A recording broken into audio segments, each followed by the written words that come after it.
GS for all के इतिहास की इस कक्षा में आपका स्वागत है। आज आइए हमें दिल्ली सल्तनत को आगे देखते हैं। पिछली कक्षा में आपने गुलाम वंश को देखा जिसका कालखंड 1206 से लेकर 1290 तक है।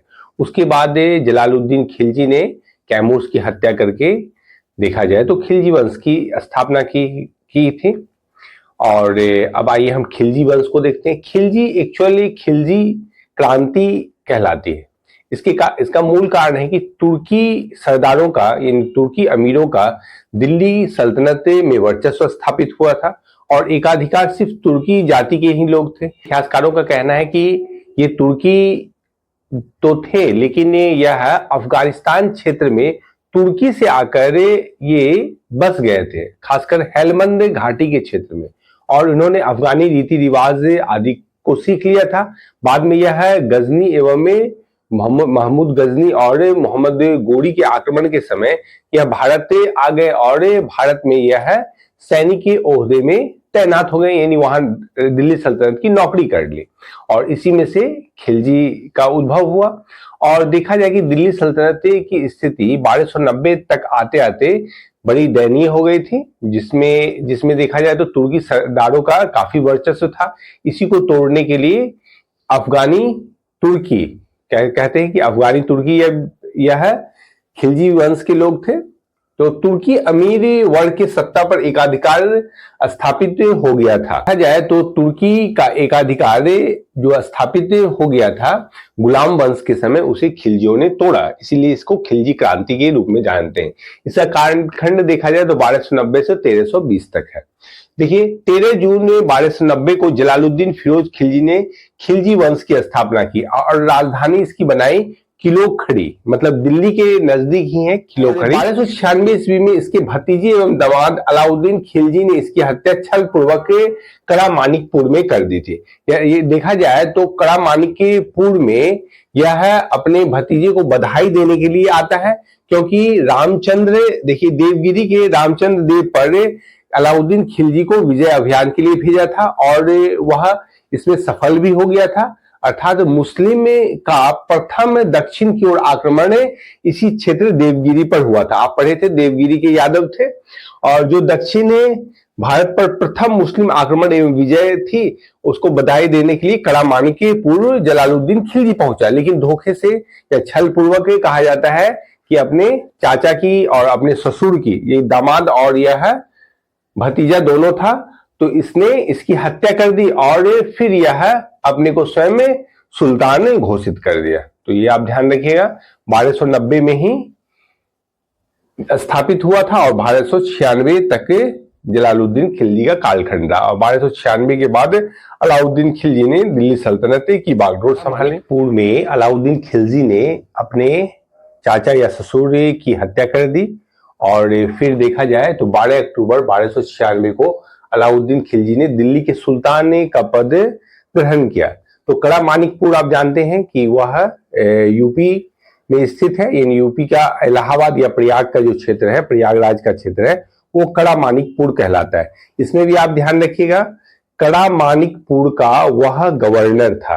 अलाउद्दीन खिलजी सुल्तान बनने के पहले कड़ा मानिकपुर का गवर्नर था, आपको ध्यान रखना है, क्योंकि इससे पूर्व भी देखा जाए तो इल्तुतमिश के समय भी आप ध्यान में रखिएगा, वह बदायूं का गवर्नर था। अलाउद्दीन खिलजी के बचपन का नाम गुरसास्प था, ध्यान रखिएगा, और दक्षिण के विजय अभियान के लिए इसने अपने सैनिक कमांडर मलिक काफूर को भेजा।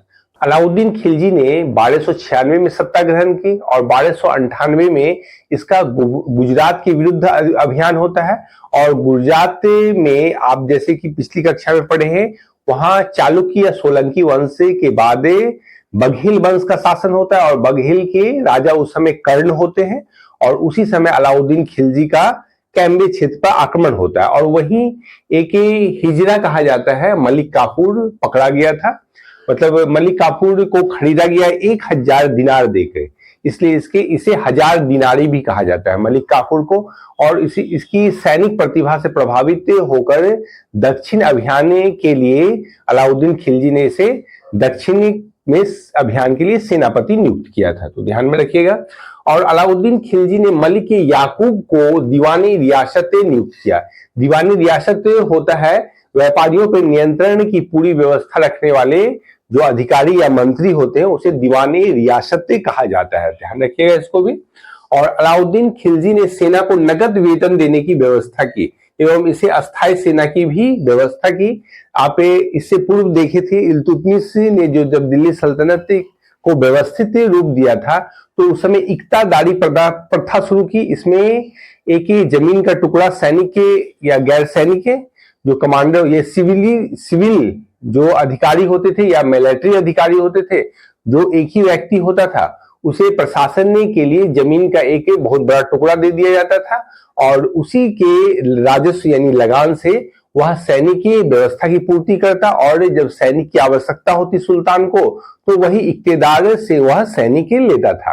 तो यह इक्तेदारी व्यवस्था थी। लेकिन पहली बार अलाउद्दीन खिलजी ने देखा जाए तो अब जमीन के टुकड़े ना देकर और उसके लगान से उसको संबंधित ना करके वह सैनिकों को नकद वेतन देना प्रारंभ कर दिया। तो अगर मध्यकालीन इतिहास में देखा जाए तो पहली बार सैनिक को नगद वेतन ने अलाउद्दीन खिलजी ने ही प्रोवाइड करवाया था। तो ये आप ध्यान रखना है। और इसने अब अस्थायी सेना नियुक्त की। पहले इक्तेदार से बोल के सेना ली जाती थी, अब नहीं, बल्कि अब राज्य का अपना एक खड़ी सेना होगी, खड़ी अस्थायी सेना होगी, यानी स्टैंडिंग फोर्स भी इसने रखा और इसके पास एक विशाल अस्थायी सेना थी। तो ये आप ध्यान रखिएगा, जिसके कारण दक्षिण या विभिन्न क्षेत्रों में अलाउद्दीन खिलजी का अभियान हुआ था। यह पश्चिम की ओर ही ना बल्कि दक्षिण की ओर भी समुद्रगुप्त की तरह अभियान ने किया था और समुद्रगुप्त की ही नीति यह भी फॉलो किया था।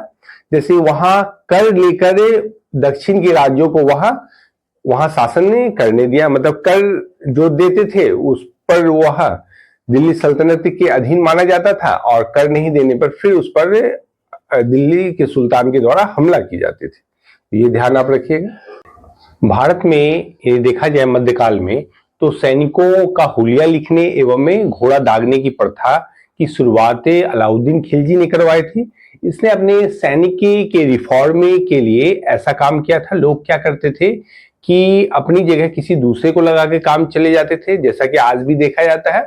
और दूसरा चीज यह है, घोड़े के स्थान पर मरियल टट्टू या अन्य कमजोर घोड़े को सप्लाई कर देते थे, जिसके कारण इसने क्या किया कि लोगों का एक हुलिया यानी पहचान चिन्ह लिखा जाने लगा और घोड़े के लिए भी उसको दागा जाता था। तो ये भी काम अलाउद्दीन खिलजी ने ही प्रारंभ किया।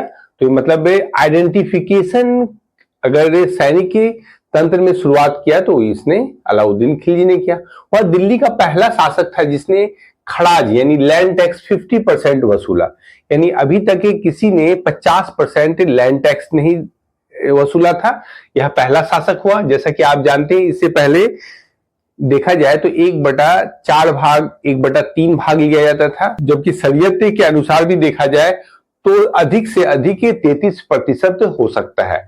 मतलब अलाउद्दीन खिलजी ने एक तरफ से शरीयत की भी अवहेलना की थी, ये ध्यान रखिएगा।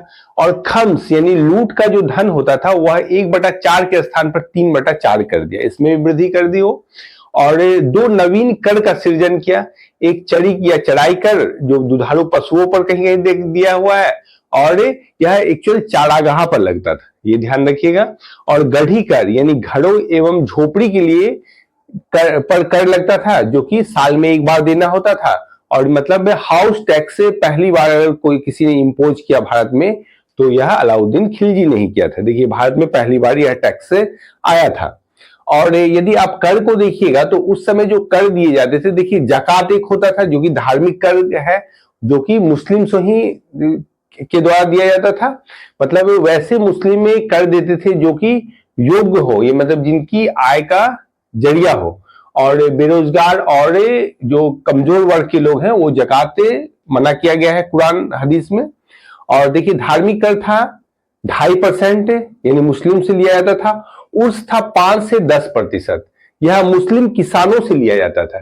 जबकि खराज जो है वो जो भी लोग रहते थे वो देते थे। तो पहले अगर देखा जाए तो कुतुबुद्दीन ऐबक के पहला शासक था जिसने जकात और उर्स को अलग कर दिया। ये दोनों कर को अलग कर दिया था, लेकिन पहले जकात और उर्स से एक ही कर होते थे जो मुसलमानों को देना होता था। अब देखिए, जजिया जो है सुरक्षा कर था, मतलब गैर मुसलमानों को मुस्लिम शासन में रहने के लिए जजिया अदा करनी पड़ती थी। तो जिजिया कर थी सुरक्षा कर। ये याद कीजिए, सबसे पहले सिंध क्षेत्र पर मोहम्मद बिन कासिम के द्वारा 712 में जब हमला किया गया और वहां प्रशासन की गई, तो सबसे पहले भारत के सिंध क्षेत्र पर जिजिया कर इम्पोज किया गया था। और देखिए, जजिया कर सुरक्षा कर होता था जो कि 48 दिरहम, यानी उस समय की जो पैसे की यूनिट थी, 48 दिरहम अमीरों को दिया लगता था प्रतिवर्ष और 12 दिरहम मध्यम वर्ग को लगता था। और जहां तक महिलाओं को या फिर गरीबों को देखा जाए और ब्राह्मण को, समाज में यदि ब्राह्मण जो वर्ग थे उनको यह कर नहीं लगता था, मतलब जजिया नहीं देना पड़ता था। और बाद में देखिएगा, फिरोज शाह तुगलक के पहले शासक आए मध्यकाल में, जिन्होंने ब्राह्मण पर भी जजिया कर लगाया था। अलाउद्दीन खिलजी की आर्थिक नीति एवं बाजार नियंत्रण प्रणाली को हमें एक पुस्तक जियाउद्दीन बर्नी की पुस्तक है तारीख फिरोजशाही से जान सकते हैं। देखिए, इसमें अलाउद्दीन खिलजी की आर्थिक नीति की व्यापक जानकारी तारीख फिरोजशाही में दी गई है और इसके लेखक जियाउद्दीन बर्नी है। जबकि कई इतिहासकार जैसे जियाउद्दीन बर्नी ही कुछ आरोप लगाते हैं अलाउद्दीन खिलजी पर कि इसका जो बाजार नियंत्रण या जो आर्थिक नीतियों में जो सुधार की गई थी वह आम जनता के लिए नहीं था, बल्कि वह उसके अस्थायी सुगठित सेना के विकास के लिए था। ये ध्यान रखिएगा। राजस्व सुधार के लिए उसने मिल के इनाम वक्फ के अंतर्गत दी गई भूमि को वापस लेकर सबको खालसा भूमि में सम्मिलित कर दिया। खालसा भूमि मतलब होता है कि सरकारी भूमि। तो यही, इससे पहले कि जो सुल्तान थे वो विभिन्न अमीरों को यानी सरदारों को इनाम, वक्फ और मिल्की बांट देते थे, जिसको बाद में अलाउद्दीन खिलजी जब शासन में आया तो वह सबको वापस लेकर सरकारी भूमि में सब संपत्ति को शामिल कर लिया और इस प्रकार उसकी आर्थिक स्थिति में इजाफा हुआ। आगे देखिए, अलाउद्दीन खिलजी ने अपने शासनकाल में बाजार नियंत्रण प्रणाली को सख्ती से लागू किया। बेईमानी रोकने के लिए कम तौलने वाले व्यापारियों के शरीर से मांस काट लेने का आदेश जाता है कि अलाउद्दीन खिलजी के समय गुप्तचर प्रणाली काफी सुदृढ़ थी, जिसमें कम तौलने वाले व्यापारियों के बारे में पता लगाकर जितना वो कम तौलते थे उससे शरीर का मांस काट लिया जाता था। और उसने बाजार व्यवस्था को नियंत्रित करने के लिए 2 प्रकार के बाजार बनाए थे, एक सहना ए मंडी और दूसरा सराय अदल। सहना ए मंडी में खाद्यान्न मिलता था, ये मतलब अनाज वगैरह मिलता था सहना ए मंडी में, जबकि सराय अदल में वस्त्र, शक्कर, जड़ी बूटी, मेवा, दीपक, तेल, अन्य निर्मित वस्तुएं मिलती थी, यानी मैन्युफैक्चर्ड गुड से हम मिलती थी। और यहाँ पर अगर देखा जाए तो अनाज वगैरह का कारोबार होता था सहना ए मंडी में। और इन सब के लिए जो मुहतसिब और नाजिर नामक 2 अधिकारी होते थे इस पर नियंत्रण के लिए, जिसमें मुहतसिब को सेंसर मामलों का जिम्मा दिया गया था। ऐसे अधिकारी जो किसी भी प्रकार की वस्तु मार्केट में आने से पहले उसके बारे में तमाम जानकारी इकट्ठा रखते थे, ताकि उसका क्या प्रभाव जनता को खरीदने में पड़े या महंगा ना हो, या फिर उसके सैनिकों के लिए उचित पोषण युक्त आहार हो। इस सब के लिए मुहतसिब अधिकारी होता था। और नाजिर जो अधिकारी होते थे वो मापतौल विभाग के अध्यक्ष होते थे, जैसा कि आप पोतवा अध्यक्ष मौर्य काल में पढ़े होंगे, तो उसी की तुलना नाजिर से कीजिए, वो भी मापतौल अधिकारी होता था। और परवाना नवीस एक अधिकारी था जो वस्तुओं के लिए परमिट जारी करता था। कोई वस्तु कहाँ कैसे बेची जाएगी उसके लिए यह ही परमिट जारी करता था। जैसे यदि आप देखिए तो कपड़ा व्यापारियों, खासकर मुल्तान के व्यापारियों को काफी प्रोत्साहित किया जाता था, उसे ही ज्यादातर अच्छे वस्त्रों के लिए परमिट जारी की जाती थी। अलाउद्दीन खिलजी ने राजा के दैवीय सिद्धांत के अधिकार को लागू किया था, यानी वह कहता है कि पृथ्वी पर यदि अल्लाह के बाद कोई है तो वो राजा ही होता है। तो अगर देखा जाए तो दैवीय अधिकार के सिद्धांत को लागू किया था। इससे पूर्व आपने बलबन को भी देखा था, उसने अपने को जिल्ले इलाही कहा था, मतलब अल्लाह की छाया। उसका नायब ए खुदाई का मतलब है कि खुदा के बाद वह दूसरा पृथ्वी पर वही है। तो यहाँ पर देखिए, सिकंदर ए सानी भी अलाउद्दीन खिलजी ने अपनी उपाधि धारण किया था। अपने सिक्के पर उसने, अलाउद्दीन खिलजी ने सिकंदर ए सानी डिपिक्ट करवाया था, मतलब खुदवाया था। और कहा जाता है कि वह पूरे विश्व को विजित करना चाहता था, लेकिन उसकी महत्वाकांक्षा को उसके दोस्त और दिल्ली के कोतवाल ने कुछ अंकुश लगाया। वो दक्षिण विजय के लिए उसकी योजना को आगे बढ़ाया था। राज्य में भाई भतीजावाद के सिद्धांत को भी उसने समाप्त कर दिया था। इससे पूर्व अगर देखा जाए तो तुर्की जो अमीर थे वे अपने ही लोगों को पद पर बैठाते थे, लेकिन इसने यह कहा था किंगशिप नोज नो किंगशिप, मतलब राजतंत्र नातेदारी को नहीं मानता है। राजतंत्र में कोई भाई भतीजावाद नहीं है। किंगशिप का मतलब होता है नातेदारी संबंध। और राजनीति से धर्म को पृथक करने वाला पहला सुल्तान अलाउद्दीन खिलजी था और इसके शासनकाल में 6 बार मंगोलों ने आक्रमण किया था। देखिए यहाँ पर क्या है, पहला आक्रमण जो हुआ था 1297 में, 96 में गद्दी में बैठा, अगले वर्ष 97 में कादर खां के नेतृत्व में मंगोल आए थे, 1298 में सल्दी के नेतृत्व में आए थे, 1299 में कुतलुक ख्वाजा के नेतृत्व में, और 1303 में तरगी बेग के नेतृत्व में, और 1305 में अली बेग और तारताक के नेतृत्व में, और 1306 में कवक और इकबाल मंद के नेतृत्व में मंगोलों ने आक्रमण किया। तो आप कुछ ध्यान रखिए, ऐसे प्रश्न कभी कभी देखा जाता है। कादर खां और कुतलुक ख्वाजा के विषय में ही पूछा जाता है, ऐसे इसको 1-2 बार देखिएगा तो ध्यान में आ जाएगा आपको। और जहां तक स्थापत्य की बात है तो इसने भी कुछ स्थापत्य बनाए थे, जिसमें जमैत खाना मस्जिद जो दिल्ली में आपको दिखाई देगा, और अलाई दरवाजा भी बनाया था, सीरी का किला का निर्माण कराया था, और हजार खंबा महल जो कि इस्लामी वास्तुकला का रत्न कहलाता है, हजार खंबा महल। इसके अलावा चोर मीनार का भी निर्माण किया था, मतलब उसमें क्या होता है, छिप के दुश्मन पर वार करने के लिए उस मीनार को बनाया था दिल्ली में। तो ये तमाम स्थापत्य अलाउद्दीन खिलजी ने अपने समय बनवाए थे। 1316 को अलाउद्दीन खिलजी की मृत्यु हो जाती है और उसके बाद उसका भतीजा देखा जाए तो कुतुबुद्दीन मुबारक के खिलजी दिल्ली का सुल्तान बनता है। और कहा जाता है कि इसामी, मतलब इसामी और फिर बर्नी, जियाउद्दीन बर्नी, जैसे आपने देखा था तारीखे फिरोज शाही में अपने ग्रंथ में उसने उल्लेख किया है कि कुतुबुद्दीन मुबारक के खिलजी दिल्ली के सिंहासन पर जब वह बैठता है तो उसके बाद सुल्तान की ऐसी हरकत रहती है कि वह नग्न स्त्री पुरुषों की संगत को पसंद करता था।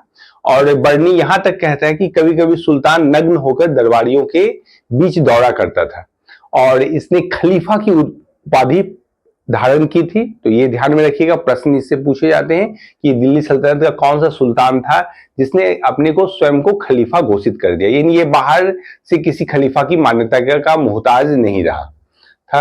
अब देखिए, इसका सेनापति खुसरो खान ने 15 अप्रैल 1320 को मुबारक खिलजी की हत्या कर दी और सिंहासन पर स्वयं बैठ जाता है और दिल्ली के सिंहासन बैठ जाता है। और इसने पैगंबर की सेनापति की उपाधि धारण की। तो इसने पैगंबर की सेनापति की उपाधि धारण की।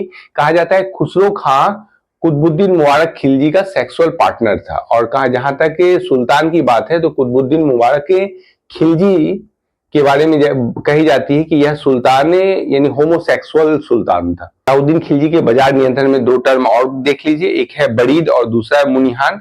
तो बरीद उस अधिकारी को कहा जाता है कि जो बाजार में जाकर वस्तुओं का निरीक्षण करता था कि यह सेना के लिए या जनता के लिए उचित सामग्री है या नहीं जो बेची जा रही है। और दूसरा मुनिहान, वो गुप्तचर होते थे, वो जगह जगह जाकर चीजों का मुआयना करते थे। तो इस तरह आप खिलजी वंश को देखें। अब आगे देखा जाए तो खुसरो को, यानी जो आप देख रहे हैं यहाँ पर पैगंबर का जो सेनापति जो खुसरो खां था, उसकी एक लड़ाई में गाजी मलिक के, जो कि गयासुद्दीन तुगलक के नाम से जाना जाता है, उसकी एक युद्ध में हत्या कर दी जाती है। और फिर 5 सितंबर को यह युद्ध होता है और 7 सितंबर 1320 को गयासुद्दीन तुगलक के रूप में तुगलक वंश की स्थापना होती है और वह दिल्ली का सुल्तान बन जाता है। इस प्रकार आगे की कक्षा में फिर देखेंगे। कल आप तुगलक वंश के विभिन्न सुल्तानों जैसे मोहम्मद बिन तुगलक और फिरोज शाह तुगलक के रिफॉर्म को भी देखिएगा, इससे काफी प्रश्न आते हैं। तो आज के लिए इतना ही, फिर कल मिलते हैं। धन्यवाद।